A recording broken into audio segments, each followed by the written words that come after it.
Praise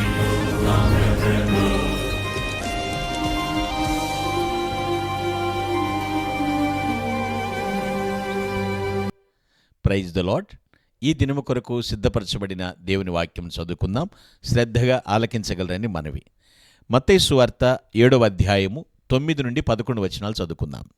మీలో ఏ మనుష్యుడైనను తన కుమారుడు తన్ను రొట్టెను అడిగిన ఎడ్ల వానికి రాతినిచ్చునా, చేపను అడిగిన ఎడ్ల పామునిచ్చునా? మీరు చెడ్డవారై ఉండియు మీ పిల్లలకు మంచి ఈవులనియ్య నెరిగి ఉండగా పరలోకమందున్న మీ తండ్రి తన్ను అడుగువారికి అంతకంటే ఎంతో నిశ్చయముగా మంచి ఈవులనిచ్చును. ప్రభునందు ప్రియులారా, ముందుగా మీకు హృదయపూర్వక వందనములు తెలియజేస్తూ ఉన్నాను. ఇక్కడ యేసు ప్రభువారు ఒక ఉదాహరణ చెప్తూ ఉన్నారు. ఆ ఉదాహరణ మనం తరచి చూసినప్పుడు పిల్లవాడు తన తండ్రిని రొట్టె అడుగుతున్నాడు, చేపలు అడుగుతున్నాడు, మంచి వస్తువులను కూడా అడుగుతున్నాడు. ఒకవేళ పిల్లవాడు విషపూరితమైనటువంటి పాముని అడిగాడు అనుకోండి, తెలివైన తండ్రి ఆ పిల్లవాడు అభ్యర్థన మన్నించి పామునిస్తాడా? లేదు కదా, మంచి ఈవుల్ని ఇస్తాడు అంటున్నాడు. కొన్నిసార్లు మనం కూడా మనకు తెలియకుండా ప్రమాదకరమైన వాటిని నాకు దయచేయండి ప్రభు అని అడుగుతూ ఉంటాం. అది మనకు తెలియదు ప్రమాదకరమని. ప్రభు మనం ఎంత పట్టుదలతో ప్రార్థన చేసినా ఆయన ఇవ్వడు. కొన్నిసార్లు చూడండి, ఇబ్బంది కలిగించేవి మనకు తెలియదు, ఉపవాసం ఉండి ప్రార్థన చేసేస్తూ ఉంటాం, పట్టుదలతో చేసేస్తూ ఉంటాం, కానీ దేవుడు తండ్రి ఇవ్వడు.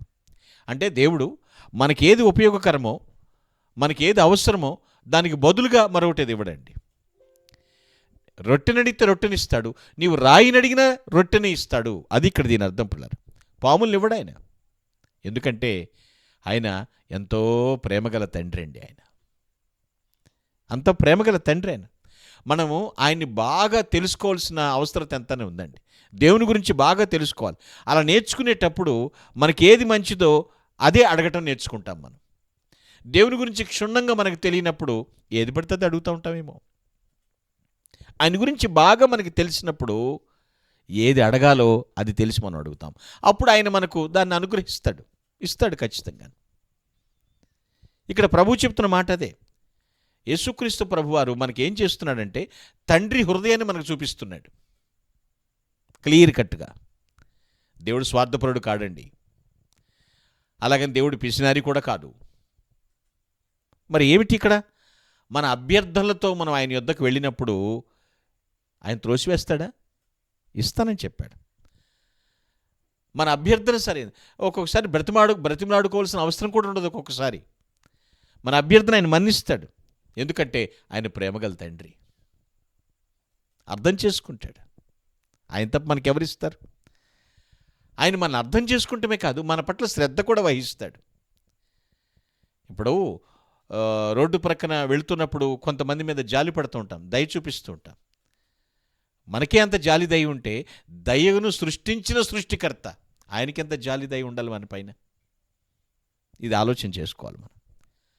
పాపాత్ములు, పరిపూర్ణత లేని మానవులకు పరిశుద్ధుడు సృష్టికర్త అయినటువంటి దేవునికి తేడా చెప్పేటప్పుడు ఏంటాడు, మీరు చెడ్డవారయ్యుండియు అన్న పదం వాడాడు తప్ప మన పాపాత్ములను కాదు విషయం. ఎందుకంటే రక్షణ పొందాం. చెడ్డవారయ్యుండియు అంటానికి ఒక పోలిక చూపిస్తున్నాడు అంతే. పరిశుద్ధుడైనటువంటి దేవునికి పాపినటువంటి మానవునికి ఉన్న తేడా చూపించడానికి. సో కాబట్టి గుర్తుపెట్టుకోండి, రొట్టెని అడిగేవాడు రాయిని పొందడు, రొట్టెనే పొందుతాడు. రాయిని అడిగేవాడు కూడా రాయిని పొందడండి, రాయిని అడిగేవాడు కూడా రొట్టెనే పొందుకుంటాడు. అభ్యర్థన చాలా జాగ్రత్త. మనకు తెలియకుండా కొన్ని ప్రమాదకరమైన అడిగేస్తున్నామేమో దేవుణ్ణి, అది మనం తెలుసుకోవాలి విషయం. అందువల్ల మనం తెలుసుకోవాల్సింది, భూ సంబంధమైనటువంటి విషయాల కోసం ఎన్ని అభ్యర్థనలు చేసినా ఆలోచించండి, చాలా అభ్యర్థనలు మంజూరు చేయబడవు, దేవుడు ఇవ్వడు.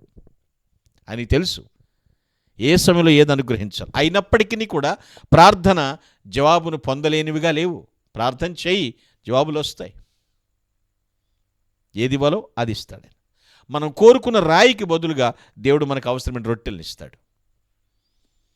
కానీ అభ్యర్థన ఆలోచించు. సో దానికి మనం ఏం చేయాలంటే, ఇంతకీ తెలుసుకుంది ఏంటంటే మన నిర్ణయాన్ని దేవునికి వదిలేయాలి. మీకు అర్థమైంది అనుకుంటా నేను. అందుకే నీ చిత్తమైతే అని ప్రార్థిస్తారు. నీ చిత్తమే సిద్ధించునుగా కానీ ప్రభు ప్రార్థన గుర్తుపెట్టుకోవాలి. తుది నిర్ణయం ప్రభు నీకు వదిలేస్తున్నాను, ప్రభు అభ్యర్థన చేస్తున్నాను, నువ్వు సార్వభౌముడు కాబట్టి సార్వభౌముడైనటువంటి ప్రభువా, నాకేది అవసరమో, నాకేది ఉత్తమమైందో అది నీకు తెలుసు కదా నాయన, ప్రేమగల తండ్రివి కదా, నీకే వదిలేస్తున్నాను అని మనము ప్రభువుపై భారం వేసి మన జీవితాన్ని ఆయనకు అప్పగించి సంతోషముగా దేవుని ఆరాధించుదుము గాక. ఆమేన్. ప్లీజ్ అలా close your eyes. I will pray for you. సార్వభౌముడా, సర్వోన్నతుడా, జాలిగల దైవమా, నీకు స్తోత్రాలయ్యా. మాకేది అవసరం మాకంటే మీకు బాగా తెలుసు. ప్రమాదకరమైనవి మాకు దూరం చేయండి. అజ్ఞానంగా చేసే ప్రార్థనలు మన్నించి తొలగించండి.